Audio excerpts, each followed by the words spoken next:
সিকিমের প্রাক্তন শিক্ষামন্ত্রীর পচাগলা মরদেহ বাংলাদেশের তিস্তা নদী থেকে উদ্ধার। গতকাল ভারত বাংলাদেশ সীমান্ত থেকে ৮ কিলোমিটার ভেতরে তিস্তা নদীতে আত্রী রামচন্দ্র পদুয়াল নামে বয়স ৮০ সিকিমের প্রাক্তন এই শিক্ষামন্ত্রীর দেহ দেখতে পাওয়া যায়। তড়িঘড়ি বাংলাদেশের বাসিন্দারা খবর দেয় স্থানীয় পুলিশ ফাঁড়িতে। তারপরে বিএসএফ এবং বিজিবি যৌথ তৎপরতায় চ্যাংরাবান্ধা সীমান্ত দিয়ে গভীর রাতে যাবতীয় প্রশাসনিক কাজকর্ম ছেড়ে দেহ হস্তান্তর করা হয়।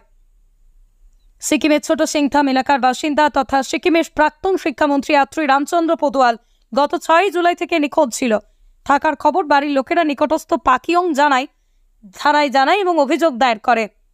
আর তারপরে সিকিম এবং পশ্চিমবঙ্গ পুলিশ যৌথভাবে প্রাক্তন এই শিক্ষামন্ত্রীর খোঁজ চালায়। অবশেষে ভারত বাংলাদেশ সীমান্ত থেকে বাংলাদেশের দিকে ৮ কিলোমিটার অভ্যন্তরে তিস্তা নদীতে তার দেহ পাওয়া যায়। আত্রী রামচন্দ্র পদুয়াল ১৯৭৫ থেকে ১৯৭৯ সাল পর্যন্ত সিকিমের শিক্ষামন্ত্রীর দায়িত্ব পালন করেন এবং তিনি সিকিমের দ্য রাইজিং সান পার্টির প্রতিনিধিত্ব করেন। তার মৃত্যুতে শোকের ছায়া সিকিম জুড়ে। আমাদের ভারতের সিকিম রাজ্যের অধিবাসী, উনি সিকিম স্টেটের উনি আদিবাসী ছিলেন। কোনো মন্ত্রণালয় বা কোনো মিনিস্টার কোনো ছিলেন না, যেটা ওনার রিলেটিভসরা বলছে উনি কিছু আগে এক্স মিনিস্টার কিছু ছিলেন, উনি হয়তো এক্স এডুকেশন মিনিস্টার সিকিমে উনি রয়েছেন আগে। এটা কি শিওর?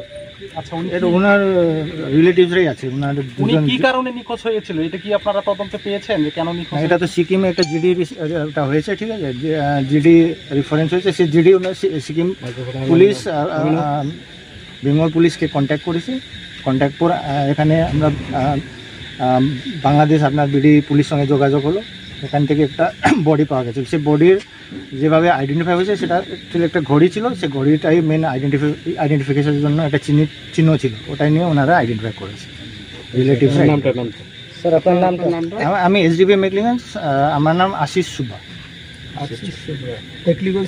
আমি এসডিপি মেকলিগঞ্জ সাব ডিভিশন। ওনার আত্মীয় স্বজনকে আসলে কিভাবে পেলেন বা কিভাবে হস্তান্তর করছেন? জি, আপনার ধন্যবাদ।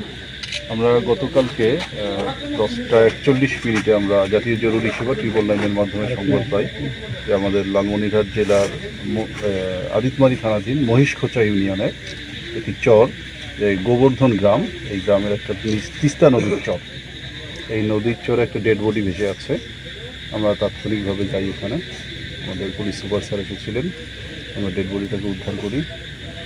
দেন এই তাৎক্ষণিকভাবে আমরা আইডেন্টিফাই করতে পারছিলাম না যে এই ডেড বডি কার, যার জন্য আমরা ছবি তুলে বিভিন্ন মাধ্যমে, আমাদের ইন্টারনাল এবং সামাজিক যোগাযোগ মাধ্যমে আমরা ছড়িয়ে দিই। এক পর্যায়ে আমরা জানতে পারি এই আমাদের যে পার্শ্ববর্তী যে সিকিম আছে, ভারতের সিকিম রাজ্যের একজনের এই ডেড বডিটা বলে আইডেন্টিফাই করা। এবং পাশাপাশি আপনারা দেখতে পাচ্ছেন আমাদের মেকলিগঞ্জ থানা থেকে আমাদের সাথে যোগাযোগ করা হয় এবং সেখান থেকে আমাদের পুলিশ সুপার স্যারের সাথে যোগাযোগ করা হয়। তারা জানায় যে সিকিমের একজন অধিবাসীর এই মৃতদেহটি। এভাবেই আসলে এক পর্যায়ে আইডেন্টিফাই করা হয়।